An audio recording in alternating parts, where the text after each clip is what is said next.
Well, good morning, all. Let me just precede this by saying, at any point when you have questions that would potentially be more insightful to the intention of the conversation this morning, please ask them. I have no thought that I have somehow accurately identified everything that might be of interest given the tone and the focus of these events. And for good or for ill, my schedule has allowed me only to hear two or three of them, just the nature of my Graceland beast. So here I am, Stew McDole, born in Los Angeles, 1943, and to a fourth and fifth generation reorganized Church of Jesus Christ family. My dad came from Tucson, Arizona. His father, Robert, was an elder in the church and had tuberculosis. I was the only grandchild that he ever saw. And my grandmother raised her three boys, a little woman, kind of stooped, made caramel corn and cleaned houses in order to keep her three sons alive during the Depression. Intriguingly, she was second generation. Her family actually had migrated west with the Utah group and ultimately saw the light and ultimately determined to join the reorganization at some point. My mother's side, she was a Ralston. Her dad was Joe Ralston, her mother was Mary Ralston. Joe was a premier deacon, and just the best deacon you could ever be. Did all the deacon things. Came from Colorado, and he was a cowboy. By trade, a welder for Procter & Gamble, but a cowboy such that he rode in the Rose Parades and those kind of things while we were there. They owned a little house in Cypress, California, and I assume I visited it often when I was young. We lived in California until I was 4. My grandpa's brother was Russell Ralston, president of 70 and eventual apostle. So you can kind of see, in the midst of it all, what chance did I have? I was basically fourth generation reorganized, and that was the nature of our beast. Just another side, Sylvester Coleman, a name that some of you would recognize, old timers, was also a family relative, and we had a lot of interaction with that family growing up. We moved to Moorhead, Iowa when I was 4. Moorhead, Iowa is up there about 50 miles from Omaha, 50 miles from Sioux City. And we moved there. I don't know why. My dad joined the bee business of Walter Walton. He went from being an aircraft mechanic to the bee business. And Moorhead was a great place to be a kid. It was a town of 450. 2 big names in the town. Moorhead, the founding father, lived out on the hill just above town, and Weldon. L.D. Weldon, who many of you would recognize from Graceland fame, etc., was the mayor when we moved to Moorhead. And he owned the only hardware store and international harvester dealership in the community. Walter was an eventual vice president for Sue B, and was probably outside of LD the biggest business operation. They actually ran 10,000 hives of bees. And I learned a lot about bees and mushrooms and whatever else thanks to my dad's involvement with that. They would take the bees to Texas in the winter. They would just load them up and boom, off they would go to Texas. They make great honey, by the way. And often they would sell it door to door. My dad and Walter would go to Omaha, they would go to Sioux City, they would with 5-gallon tins of honey. I don't know who would buy 5-gallon tin of honey, but they would go and they would sell it door to door. And they were successful. And my dad enjoyed it, and I honestly learned a lot about the outdoors, etc. And I learned what it means to be a lay priesthood member. Because Walter was the president of the district. And a formative moment that I can still remember was a day when the visiting minister did not show up. And L.D. Weldon spoke extemporaneously, in the pulpit. And it was formative for me. I just looked at that, with amazement. I was baptized in the basement font by my father when I was 8. I have no great recollections of that event. Part of me thinks age too early to really know and remember, et cetera, et cetera, et cetera. We lived in a little house that my parents built, which, just to give you some sense of it, no indoor plumbing. We had an outhouse, which we sold to our next door neighbor when we got indoor plumbing. And I don't know what he did before that, maybe he shared. Our next door neighbor was the grave digger for the local cemetery. And we had potbelly coal stove. And I can remember the joy at least that my mother had when we finally got indoor plumbing. That just perspective. When we left, when I was 10, we sold that house at auction for $2,400. So that gives you a sense of time and place, et cetera, et cetera. But it's a great place to be a kid. I was a block away from the nearest farmyard. I learned to hog surf there. I know most of you don't know how to hog surf, but hogs don't like it when you grab their tail. And you just hang on and surf away. I had good friends there. My dad was the district youth leader. And people like Martha Harper would have been a member of his district science league. And he traveled and spoke when they asked him. He was a priest. And often I would go. I don't know why I was the only one, maybe because I was the oldest of 4. But I would often go. And no question about it that it helped to ingrain the idea of youth ministry and the idea, once again, of lay ministry. Intriguing from that standpoint. One other event happened, which actually showed up in our conversations last week. The very first Christmas, after we had arrived in Moorhead, the Mann family, Cloyd and Ava Mann, invited us to their house for Christmas Eve. Okay, so we accepted. And there are 2 things that I remember about that evening. One is that we had oyster stew, and it was not a real great companion for my palate. But I was dutiful. As I suggested last week, I ate the oyster stew because I did what my parents thought I should do. And then they had a tradition. Every Christmas Eve, they opened one present.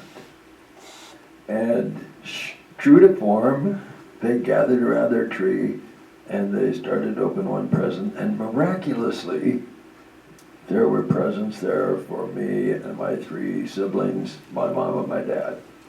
Wow. And to this day, our family adopted that tradition. Not the oyster stew part. We did tacos. But we adopted, there's a surprise present for our visitors on every Christmas Eve. it was a wonderful family tradition. Total aside, we're playing volleyball a week ago at Mount Mercy University in Cedar Rapids. And I said to a couple of players, it's inevitable. There is always a Graceland fan who shows up here. Don't know who it is, but there's always a Graceland fan. Sure enough, there was a Graceland fan, and her name was Man. And she was talking to my assistant coach because they knew each other from Guthrie. I said, so help me. Well, where do you fit in all this? She was a grandchild of Cloyd and Eva. And I shared this story with her, and she says, we still do that. I thought, oh, what a great tradition, and what an interesting little way to make an impact, in the Christmas season on another family. We lived across the street from a midwife. That's where my two sisters were born. Across the street, versus Cal and I, we're the oldest, were born in Central Hospital in Los Angeles. What a deal. My sisters, Joyce and Glenda, so there's the four of us, I'm the eldest. So here I am, very, very engaged, in my sense at least, in the sponsoring church. My brother is sort of loosely related. He basically attends at his spouse's church, but he has worked for me at Spectacular, and he's done other kinds of things that would suggest it. My youngest sister died of a family malady, Alzheimer's, when she was 64. And to be really honest, the rest of us, especially the elder, sort of continually looking over our shoulder, because that was also my father and one of my grandmother's malady. The eldest of my two sisters, very engaged in the church, pastor at South Chrysler for a lot of years, and now pastor of the new group that they've made out of several congregations in the Center Place. At 10, we moved to Warrensburg, Missouri. My dad decided he wanted to be a teacher. He had 1 year of college, so he went to what was then Missouri State, and got a bachelor's degree and certified to teach industrial arts. Super formative. We had the best shop ever in our house. I mean, we had lathes, we had drill presses, we had radio alarm saws, we had everything. And inevitably, you're in the basement with Dad, And he was a do-it-all, everything, and owned rentals almost from day one. And so you learned about plumbing and you learned about electricity. And I'm pretty comfortable with almost everything except gas. I'm not real strong with gas. That's what it is. So we moved there, and my dad, one of the questions that's on here is who was your, who were your idols? And my dad was. Hardcore Midwest, that era work ethic. He really only had 2 speeds, full speed and sleep. If he sat down to watch a TV, he was probably only good for 10 minutes. And he was out. But all of my life, he worked at least 3 jobs. He taught, he delivered drugs for Denton Drugs, and he did all kinds of handyman things. And both he and my mom were servant ministers.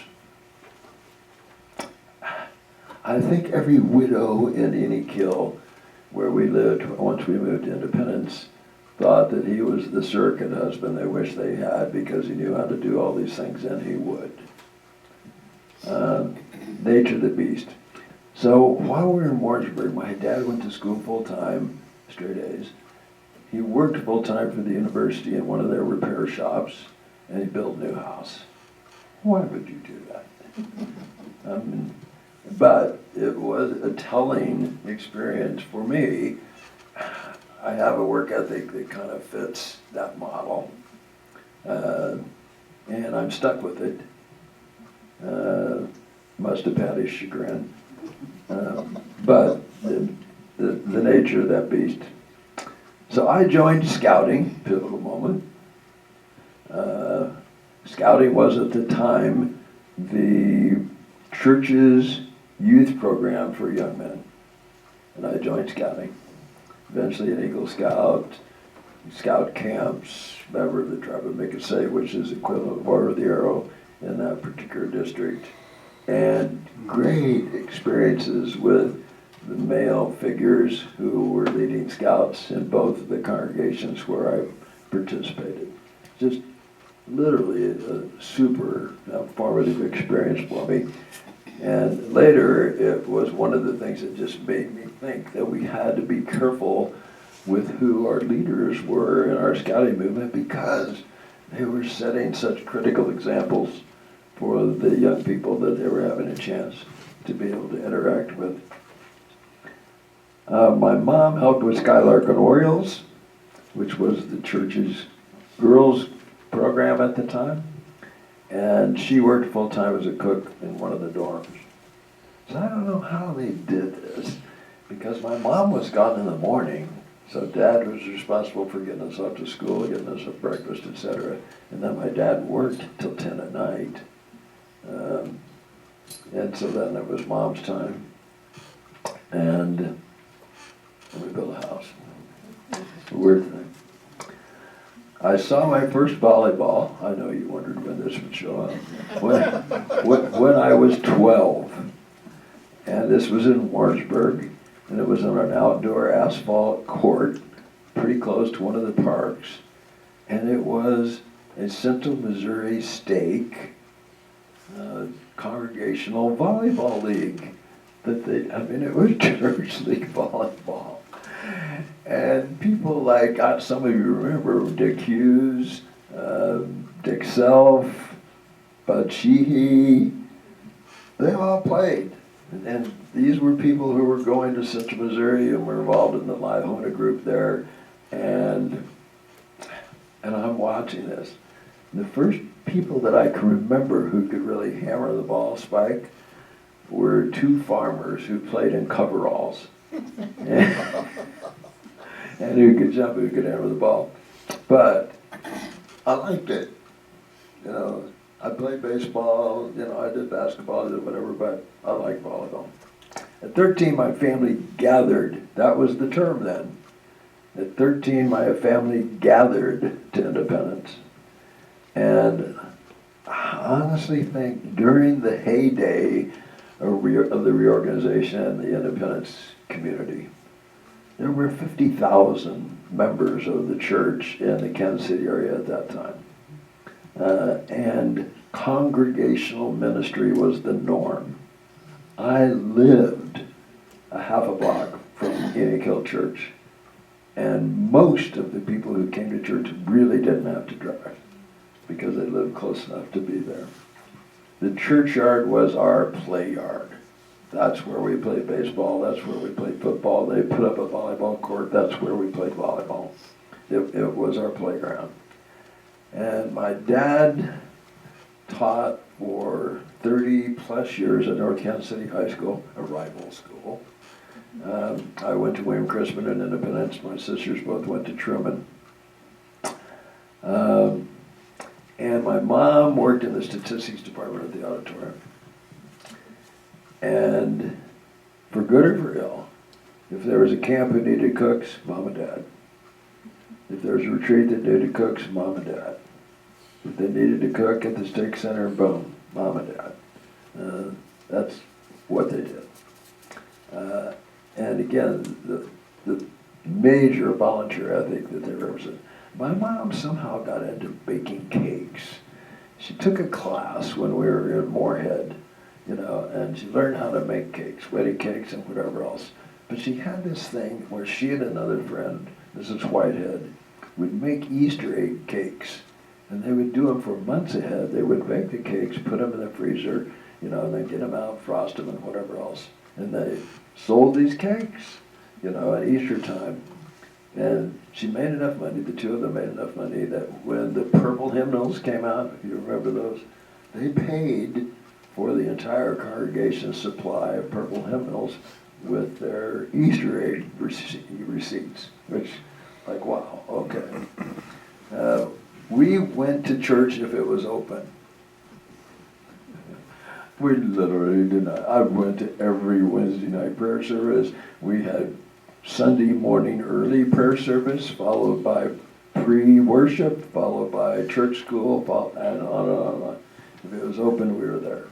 It's the nature of the beast. And Phyllis O'Daniels, I thought surely she'd be on. Family lived in our congregation.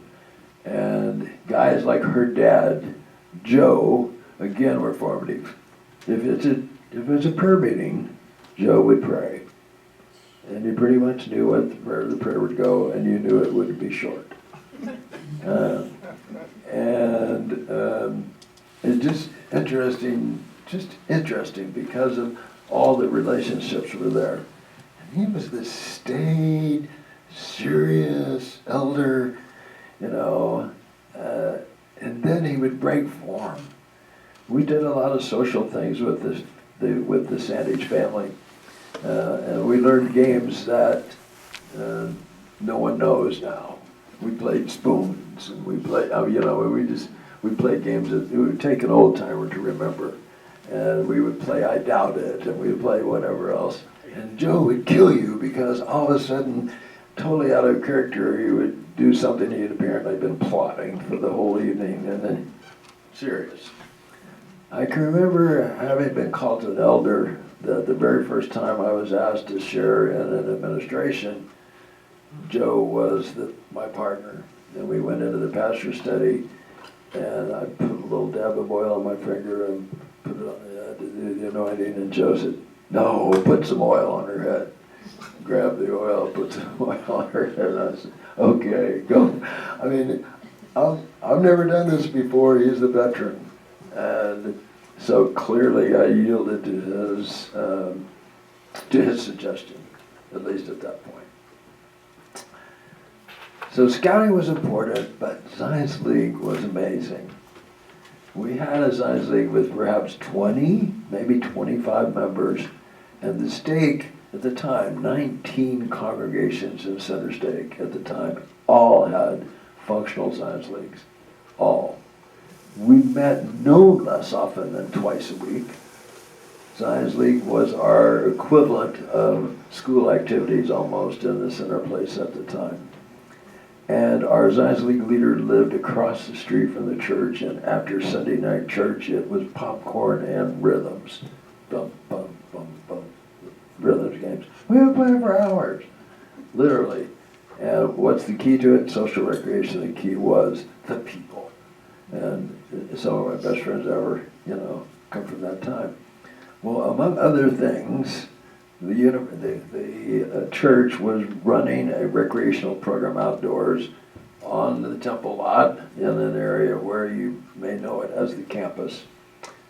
5 asphalt volleyball courts, a couple of chat tennis courts, an amphitheater that was used for stake services every Sunday night, etc. during the summer. I lived there. During the summer, I'm up there at least 4 nights a week, and every Science League had its own volleyball team. When it was soccer time, our own soccer team. When it was basketball time, our own basketball team, etc., etc., etc. And at the end of the day, I'm looking back and I'm thinking, Phyllis was one of my sidekicks in Science League. Her mother was the secretary for the Center Stake Youth Director, who was Bob Taylor. Some of you might remember that name back their ways, who eventually became the World Church youth leader. And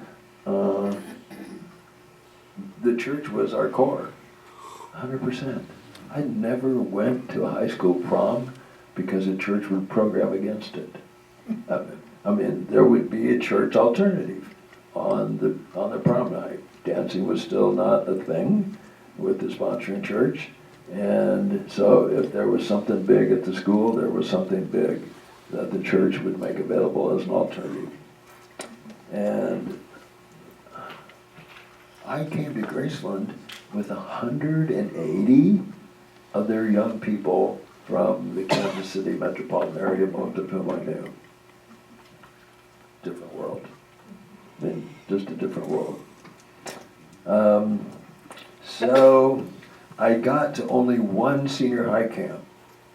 I played high school football. I don't look like it. I got to only one senior high camp. It was run by Bob Taylor. I enjoyed it, and I wish I could have got to more, but it always conflicted with high school football. That's what it is. One other event that happened, which was super formative, after Bob Taylor, the Center State Youth Director was Bud Sheehy. And for whatever reason, he decided when I was a senior to run what he called a high adventure camp. Didn't know what it was personally, but I know professionally now a lot. And he took 15 young men to the Rockies with a collection, literally, of luminary staff members, 4 apostles. How does that happen? You know, and outdoor specialists, et cetera, et cetera, et cetera.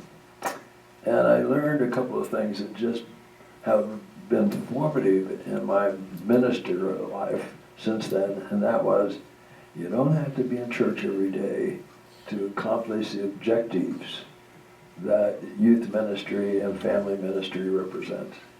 In the entire 7 days we're in the Rockies, only one service. It was a great service, but only one service. The ministry and the input and the teaching that was happening during that event was all coming from the chance to be able to interact on a daily basis with people who had chosen to place their lives in the hands of the Lord and follow the opportunities that were placed in front of them. And I will get to this a little bit later, so we have time to do it, but I've done a lot of high adventure camps since then, because I really believed in that model as a vehicle. I was a conference brat. My mom and dad would always cook for Laurel Club during conference, and I would hang out. And I liked the business meetings. I would be up in the balcony watching, you know, and this was during an era where it was, Mr. President, Mr. President, Mr. President, I mean, in order to get the attention of the president, so you would have a chance to speak. And there were some of my favorites, you know, especially from the center place, because I knew him. I knew Wilford Windholz would talk, and it would be focused on peace, and it would be focused on and on and on and on. But anyway, I was a brat, I was a brat who was in there. I wasn't running the hallways. I was up there watching, listening, et cetera, et cetera. So I graduated high school in 1961 and didn't apply to any other school but Graceland. I just assumed that I could get in. And fortunately I did.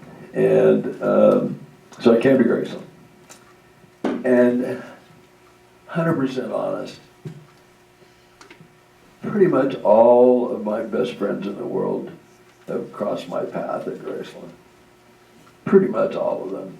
I mean, Phyllis, once again, I'm surprised that she's not on, but John Cackler, who some of you may remember was a lifelong friend, Bishop Cackler's son here at Graceland. You know, Rich and Judy from Graceland, Bill Dudek from Graceland, Ron and Anna Jennings from Graceland, people who, you know, Stuart eventually crossed my path at Graceland after a couple of other opportunities are there. Pretty much all of my best friends at some point share my Graceland path. I was a varsity tennis player here. Hal McCain was my coach. I was a little too small to attempt college football, I thought, when I arrived. I was, for 2 years, the student director of intramurals, which was kind of a good follow-up. When I was back in Center State, they had a Center State cabinet of sort of officers for the state at the state level. I was this cabinet member for recreation, and once again, sort of formative.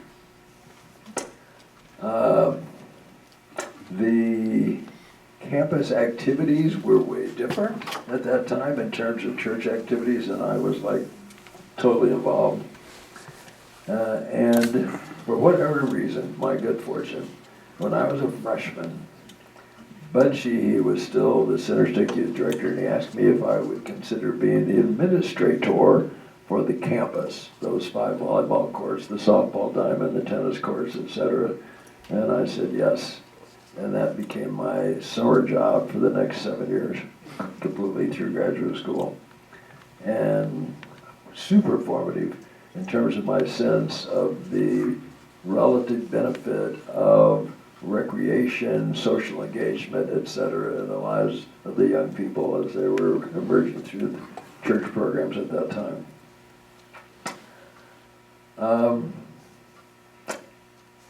After Graceland, it was Indiana University.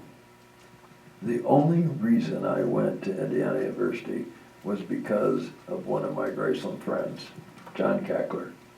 John was my best friend in the world at the time, and he had stopped out for a year, so he was a year behind me.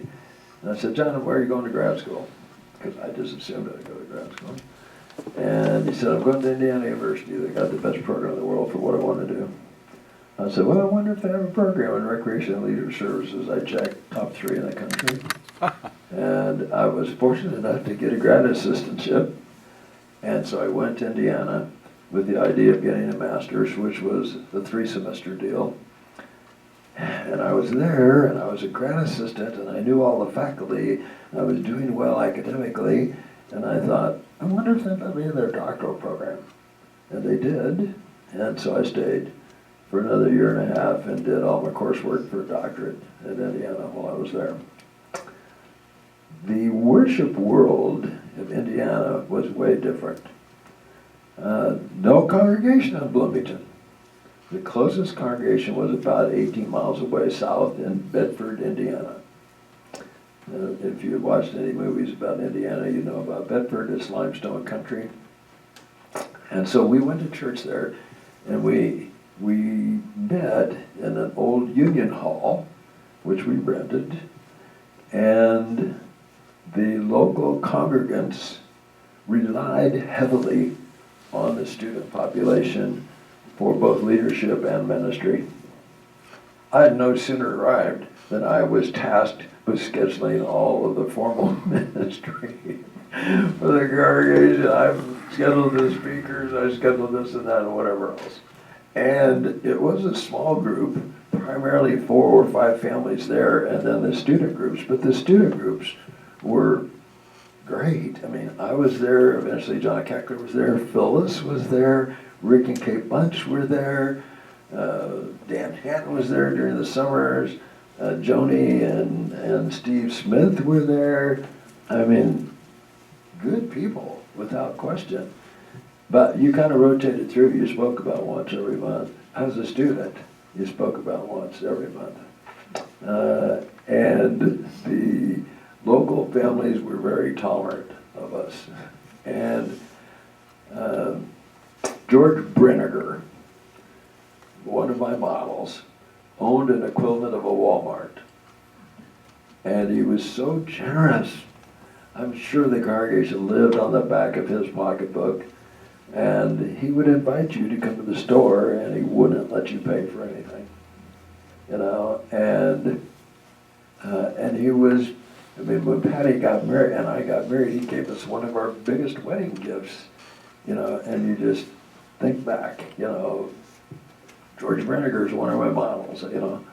I really believe he wasn't a member even of the church. His wife was. He wasn't a member of the church, but ultimately helped to create an environment where ministry was going on a certainly weekly basis for the local folks who were there, and a formative opportunity. I don't know how many times I spoke when I was there. I look back and I think, you know, all of those pre-worship services back in Enid-Kill, there was a gentleman whose name was I.C. Burroughs, who was apparently in charge of all that. So there was almost never a Sunday that I didn't have to say an opening prayer, or that I wasn't tasked for the next week to give the little message of the pre-worship and whatever else. And I think back, all of those things, definitely formative in one, having experience, and two, having the reason to think seriously about some of those topics. That was Indiana. January 27, 1968 was a formative day for some of us. Stu and Patty got married. And this was basically during my last year of graduate school in Indiana. I thought it was a good idea. She thought it was too early. She thought she was too young, 21, come on. My mom was married at 18. We got married after basically about a 1-year formal courtship. We'd been friends for a long time, but after about a 1-year formal courtship and a previous Stew engagement with a young lady who's still good friends, both of us. That's what it is. We got married at Blue Ridge Church, which was in the Santa Fe Stake. It was a winter wedding because of school, and apparently a popular event because the church was full and some people actually watched from the parking lot through the windows. In January.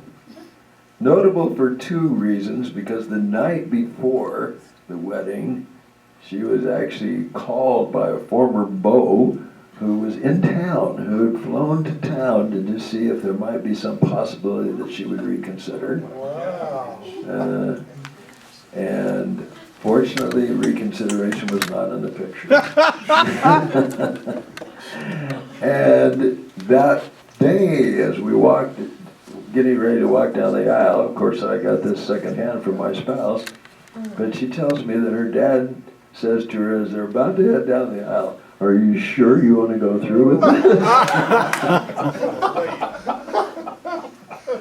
Oh my gosh.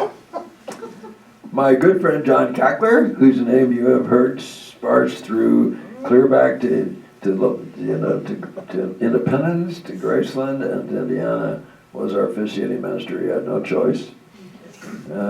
We asked him and he had to do it. And he and I pretty much wrote the entire service.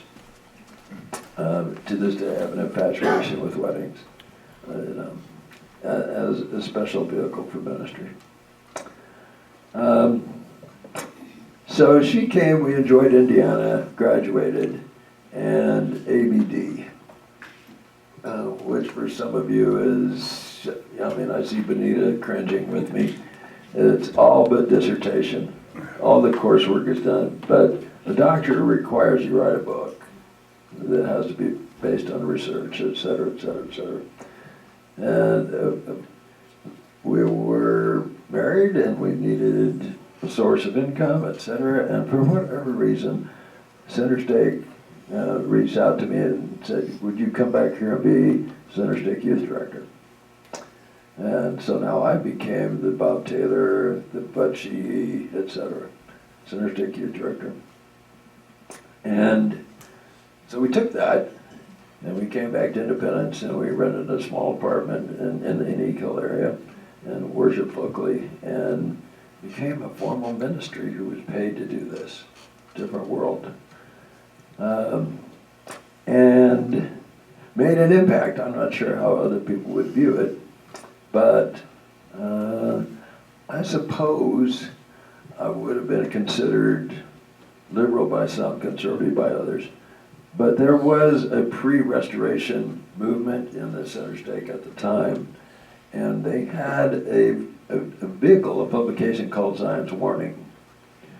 And my attitude was, if I didn't make Zion's Warning, as one of the warnings usually, I wasn't doing my job. I can remember, for instance, I scheduled a retreat one weekend with a Spanish settlement house down in the Plaza area. And they had connections with Black Panthers. And so we scheduled one of the Black Panthers to come and meet with the group. And again, some of you would at least remember the Black Panther era. It wasn't like they were all necessarily revered personages, etc. But this person came and met, and so we ran advertisements, for the clinic, and one of them was to make it clear that this person was come. And one of the little flyers we put out said something to this effect: the local police are armed and considered dangerous. At that time, that would have not been well received by the entire body politic. But it was curiously, responsibly representative of the viewpoint that was going to be shared. And he did such a good job with the kids. He was very un-Black Pantherish. He was very fundamentally conceptual. This is where our population is coming from. This is where our people are. And this is why there is suspicion. And this is this and this and this and this. Changed my life. I'm not sure it changed a lot of the lives of the young people who were there. So I ran the campus at a time which was probably its heyday. I had 19 congregations, and they all had volleyball teams, soccer teams, basketball teams, et cetera, et cetera, et cetera. And because of volleyball, who knows why, because of reunions and whatever else was such a central interest in the church, after being there one year, I thought, we should do something at the end of the summer to kind of culminate the summer. And so I thought, let's have a volleyball tournament. And I invited Santa Fe State, Kansas City State, Central Missouri State, all of the local stakes, did I forget one? All the local stakes to just bring a team, and we'll play boys volleyball and girls volleyball and mixed volleyball, and we'll just have fun and end the summer. It was a great success. And all of those stake leaders said, why don't we invite the other stakes? There were, I think, 16 stakes around the country at the time, and I said, sure, why not? So the next summer we invited all of the stakes, and they pretty much all came. Orange St. Gabriel came, Detroit International came, Denver came, they pretty much all came. And so after 2 years, we had 30 teams who were coming to play at the campus and engage. In the morning, we did all these church things with them. They visited the church headquarters, etc., and we put them all up. Congregations would take them on. We put them all up, no charge for housing. We fed them all, no charge for food, and that's what they did. The year I left, Dick Hetrick said, why don't we move this to Graceland and call it Spectacular? And that's the origins, honestly, literally origins of Spectacular.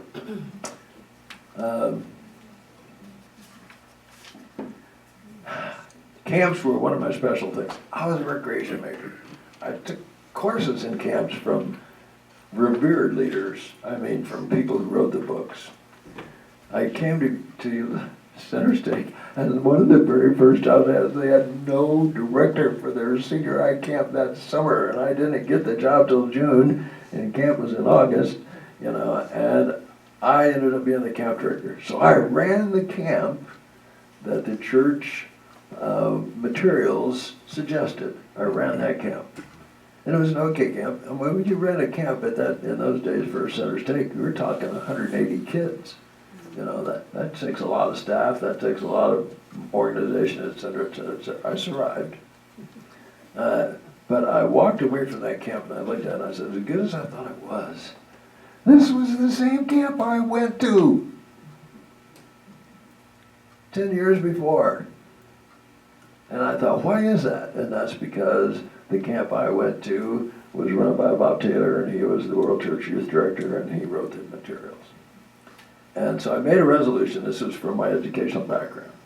I am never going to run a senior high camp the same twice in a row, ever, in my life.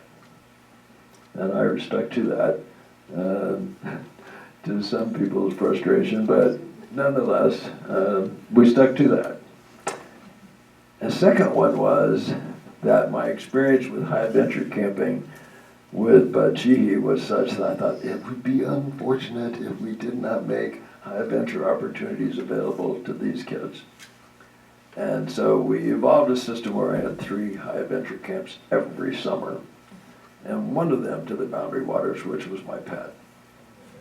Had one church pointian in the area who had Boundary Waters experience, and he and I had chatted. He said, "Stu, it's a great event. You will never regret it if you take kids into the Boundary Waters." And I said, "Well, can you? I don't know the Boundary Waters. I know the wilderness, but I don't know the Boundary Waters. Will you come?" And he said, "Sure." So he was our lead staff member for that first time to the Boundary Waters. And the only real experience, the only real bad choice I make looking back is that we made it for young men only. And I do regret that. But we took like 19 young men into the Boundary Waters. We're in the water 6 days, and it rained on 5. All right. And one morning we woke up and there was frost on the pumpkin. And that was the day that my group was responsible for food. And okay, so we had 19 kids and we had 6 or 7 staff members. And the menu called for a certain thing for breakfast, but I thought, I think we're just gonna have French toast. We've got a lot of bread, and we've got a lot of eggs, and whatever else. So we made French toast, and we literally went through 12 loaves of bread for French toast with this group. And I thought to myself, so many formative experiences in the Boundary Waters. This is canoe country. But unfortunately, it's not all in the water. So sometimes the lake runs out, and it's kind of like pick up thy canoe and travel. So my habit was to be the last one. They call them portages. My habit was to be the last one at the portage. And I would wear a pack front, pack back. I would carry one of the canoes. And I would be the last one, so that I know we're there. And you take all these portages, et cetera, et cetera, et cetera. We made a decision that we wanted to get to a lake, it was called Long Lake, that we thought probably was totally uninhabited. We were looking to get to a place where there were no other people. Totally no other people. It required 2 portages, both of which were more than 73 rods, which puts them up in the 3/4 mile range. All right, and hard portages. We took off on the first portage, and it was raining, and I'm carrying this canoe, and the mosquitoes are flying inside the canoe where your head is, and whatever else. Not the most fun ever. And the trail wasn't a concrete trail. I mean, this is mud and roots and whatever else, and so footing wasn't always a guarantee. And it took forever. I had kind of prided myself. Every now and then on a trail, you would come to a place where you could lean the canoe against a limb or something like that. And I kind of prided myself of walking a portage straight through. I stopped 3 times on this portage. It was that long, and in a short portage, the kids were all talking and chatting away and whatever else. Not a word on this portage. It was extremely quiet, so we finished the first half of the portage, and we came to this lake, and it was called Toad Lake. That's about how big it was. That was how much rest you were getting. There was really no point in even putting your canoe in the water because you could see the entrance to the next long portage at the other side. And I had been listening for signs that they were getting there, and the only sign I could hear was I could hear kids rolling out of their canoes, and you could hear them hitting the rocks and whatever else, and I knew we were getting close. So I got there, and I was the last one, and I rolled out of my canoe, and I just kind of slid down against a tree, and there was not a single sound from any of the kids or staff. And then a little miracle happened. There were 2 Bambis who just came out of the woods, and scampered around Toe Lake. Nobody chased them. Nobody ran them off. Nobody said, look. Everybody just looked and enjoyed and thought, this is God's presence, you know. This is the bonus we get from having made the effort to really get into the literal wilderness and put up with the physical tribulation, in a sense, that was required to get there. I took trips into the Boundary Waters every year after that, and after we moved, you know, on to other places, we took trips into the Boundary Waters, and I could tell you stories that were just mind-bending to me in terms of what I thought were the formative impact that being together in that kind of event happened. We took a group in when I had like 30 kids, and we had to split up into 3 different campsites. And we made a deal on one Thursday night that we were going to have a campfire at a certain lake at a certain point. And so we were all camped at different camps. The fact that it was raining cats and dogs, we had no way to communicate to each other on or off, so we just all assumed it was on. Everybody bought dry firewood in their canoes. Everybody, and we were still able, thanks to off is a good flamant, we were able to get the campfire started. And I had pictures of kids doing skits and driving rain and enjoying the life out of it. I'm just so sold on the benefits of high adventure camping and what it can do in the lives of young people.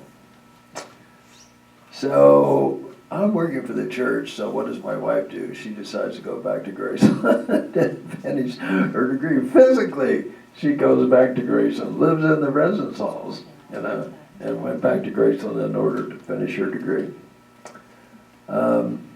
And by the time I left Center Stake, what had been a 3-camp program, junior high, senior high, and a CIT camp, was now a 12-camp range of programs, including 3 adventure camps and including a real variety of other camps.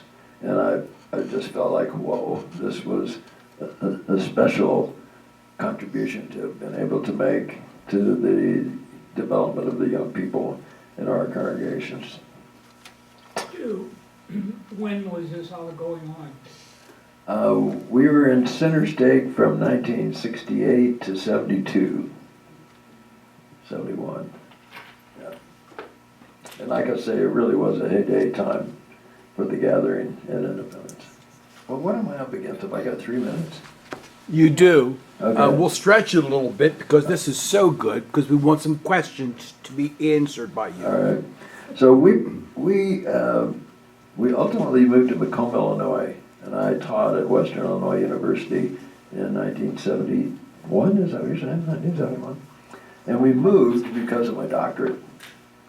I left Indiana ABD and I got nothing done. I tried, but I was so engaged and I really loved the job. And so I got nothing done on that degree.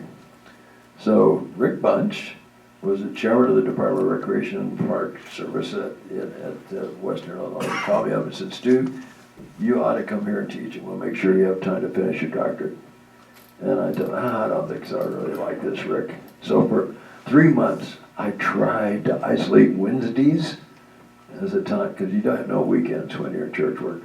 You know, I tried to isolate Wednesdays to work on it. No deal. So I called him back and I said, Rick, you're right. We probably need to consider this. He said, well, we've already interviewed. I said, okay. So was it over? He said, no, come and interview. So we come and interview and they gave us the job. And of all things, once I got there, they expected me to teach. I know you can't imagine what this is like, but a full teaching load is 24 hours of class and all fresh preparations, and I never taught before, and it's a killer. I mean, I met myself coming in the outdoor, you know, absolutely during that whole time. And from a church perspective, we started out worshiping in Carthage. But we had about 5 core families in Macomb, and we decided to start a mission. And so we did, met in our homes, lots of kids, and Stu was the pastor. And it was very participational church. Our kids look back at it as the limelight, the highlight of their church careers. And we did things. I remember we actually did a production of Joseph's Technicolor Dreamcoat. You remember that? Where we all sang, acted, or whatever. I even sang, which surprise is surprise. Patty and I were the regional youth leaders, and that caused us to cross paths with the Garretts. That would be Marion Kilpack and her siblings, and the Orths. That would be Scott, who most of you don't know, but help me. Polly, Joseph. Joe and Joe. Yeah, you do know Scott, you don't know Joe. And the sisters, who you don't know. But Lee Orth, who you might. Lee gave us our patriarchal blessings. And just the opportunity to engage with people for whom Nauvoo was a part of their destiny. It was just really, really intriguing and instructive time. For whatever reason, I became the senior high director, camp director. And so for 4 years, 4 or 5 years, I ran senior high camps. And I was true to my objective. I'm not going to run any the same. And so I invented things like, for instance, the typical camp has church stuff in the morning, recreation in the afternoon. We didn't do that. We did programs that were not bound by a time span. I would just say to the staff, okay, what are you good at? What do you want to do? If somebody wanted to teach motorcycle repair, I said, great, can you do that in a Christian way? And they said, sure. All right. And I said, so how long does it take? Well, you can hardly get the tools out in half an hour and get anything done, so how long does it take? 2 hours. Great, you got 2 hours. So we had a schedule that looked a lot like life, where you had to make choices. And if you wanted motorcycle repair, you had to not take cookie baking or something else like that. We just made what I call an encounter schedule, and it ran from sunup till sundown. And we had some programs that were 2-day programs that were absent from the rest of us, et cetera, et cetera, et cetera, et cetera. And I took the approach that if you're a camp staff member, you have a serious contribution to make to the kids. And it's not good enough for me to people just look at you as a cook. It's not good enough for me to people just look at you as a camp nurse. You've got to be responsible for some portion of the program. So decide where it is. If it's, health ministry for the indigent, whatever. Just decide what it is. There's some piece of you that these campers don't know that they could be advantaged by knowing. 1 minute, okay. All right, I got reunited with Speck, Stuart's dad, Jerry Sherman, and Tom Cochran were running Speck at the time, and they called me up and they said, Stu, we need somebody to come back over here and run all of the sports. Would you do that? I had been absent from Speck for maybe 4 or 5 years by the time we were there, and I said, sure. So I've been doing that since. Literally since. And Speck has changed a lot. But along with it has grown the ability of the sports side of Spectacular to be a continual and viable avenue of ministry to the young people who come there and share. And then I started volleyball camps because USA Volleyball asked me to do it. And we started them at Graceland, and we grew them from a 2-camp adventure the first year to an annual 20-camp adventure, where we ran 10 camps at Graceland, typically for 130 kids, and 10 camps at other campuses around. And in all of those cases, a Sunday morning worship was part of the deal. And if I was in camp, that was me. And, how many times I've led Jesus, I adore you. At the end of the day, camp songs that they might know. And blessed, literally, by luminaries in the volleyball world, including that one, who shared part part of our summer life. My wife learned early on that being married to Stew doesn't necessarily mean being with Stew. But in this case, being with Stew meant that we would load up our 2 cars in Macomb and we would translate ourselves to Graceland for the summer. Lock, stock, and barrel, and we had all 3 kids at that point. And looking back, it was an impossible task, but looking back, it changed our lives, and it changed our kids' lives in terms of what went on with the volleyball world and the access that it allowed us. And ultimately was critical in our decision to come back to Graceland. I taught at Western for 11 years. We were getting a little bit itchy. We owned property. We were renting to about 40 students at the time, but it was time for us to move.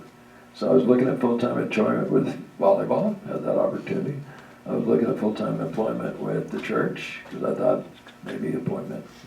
And I was looking at the possibility, the right thing for me to do professionally was to apply for a Department of Chairmanship somewhere. And of all things, Betty Welch called me up. And I missed the call. So I called her back and said, sorry, Betty. And I knew they had an opening over here, and I had actually recommended a person. And I assumed she was calling for that recommendation. And she said, Stu, could we get you to apply for this job? I said, oh, Betty, you can't afford me. I make too much. I'm at a state university with a union campus with 10% increases every year, and et cetera, et cetera, et cetera. She says, well, why don't you just come over here and interview? Jerry Hampton calls me, and he said, Stu,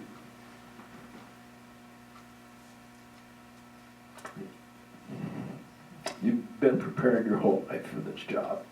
Get over here and take it. And I said, okay, we'll come and look. Took a 1/3 salary cut to come, and we've never looked back. It literally took 10 years to catch up to the salary that we left. But the opportunities that it has represented to allow your teaching and your coaching and your personal life to blend, which only a place like Graceland can afford, has been a blessing. Do we have any questions for Stu? And please fill out your cards. The cards are just an opportunity to say a few things to him that you want him to read in his quiet hours that you think will mean something to him. Any questions? Straighten me out, you mean, right? Go ahead, Jim. Yeah, I know a little bit about some of the transitional history between what you created and spec that caused conflict in the headquarters. The headquarters I experienced the same thing in Chicago where somebody tried to create something bigger than in the Hispanic community that brought in people from Texas, and then the top people in the headquarters would say, that's going to be closed down. And my understanding is that also happened with spec. It did. And they had to bring in the son of the president, Wally B., to try to negotiate keeping it alive, because it was supposed to be stopped because it was out of jurisdiction. And then Wally B., the next thing, Hetrick and others said, oh, it's now going to be taken over by the church. And that was how it was able to go from center stake to a church event Right. that was sanctioned. So Yeah, we were fortunate because Wally B. was a counselor to the stake president at the time. So he was involved at both levels and had been close enough to it to at least have personally experienced what he thought was the relative benefit of the program. And it was already the biggest youth program in the church. yeah. Already. And so the World Church in its wisdom, thanks to his counsel, determined that no, we need to nurture this and make it a World Church environment and take responsibility for it, which responsibility largely meant assigning an apostle to the program, because the leadership is all really still lay leadership and still very decentralized and driven the way it goes. But you are right, it was like this close to having a no future versus having the kind of future that has made it something I wish every church could replicate. Yeah, Lord. I really appreciated hearing about your life. I'd really now like to hear the other side of the story. I'd like to hear your wife, not today, but another time. I'd like to hear her side. That might be more than you can handle. Well, there are a couple of pieces of that, because early on, we made a decision to be a traditional family. I don't know if we made the right decision or not, but we said, Stu, be the primary breadwinner. Patty wants to be with the kids. It was such a great decision for us. I mean, our kids wouldn't be half of what they are today, and they are very different, and they aren't all what we'd like them necessarily to be, but they're all great. And the kids they're raising are all great. And it's, you know, she would say, you don't get to spend much time with them, but the time you spend is quality time. And she'd be, okay, I'm good. I would come home and she would say, Chad said his first word today, and it wasn't Dad. And I get that, you know, and it seemed like every accident would happen. I was off at a youth camp, or I was off at a volleyball camp, or whatever else, and she had to shoulder that load. And, you know, the stewardship that she took for rearing our family, you know, amazing. And I don't know that we made the right choice, but we made a good choice for us, and we managed to survive it economically.